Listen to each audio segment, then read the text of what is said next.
Conversations have been enjoyable in the offensive room.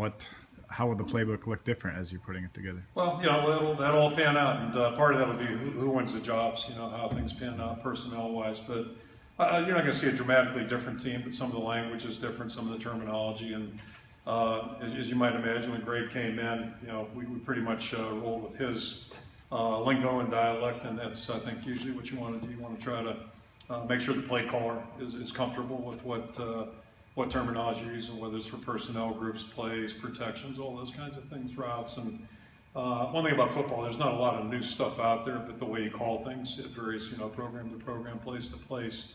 So I think the biggest thing was everybody getting an understanding of what we wanted to feature, and then also how we're going to name those things and talk about those things. And getting everybody on the same page that way has been a little bit of a process, but it's been fun. I think great exchange, and a lot of guys contributing in the process. Grab onto, but concepts are kind of concepts. So it might be that, hey, we called that a Ford last week, and last year, now we're calling it a Chevy.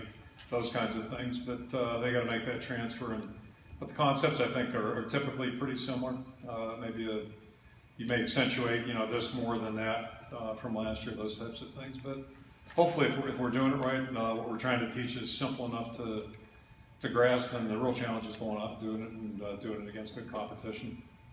Has Brian made a decision if he's going to be upstairs, downstairs? Oh, we haven't gotten that far. My guess is he'll be down, but I mean, we talked about that for about 2 minutes. I think that's plenty of time. He'll be downstairs during the spring. Yeah. I'll make that prediction.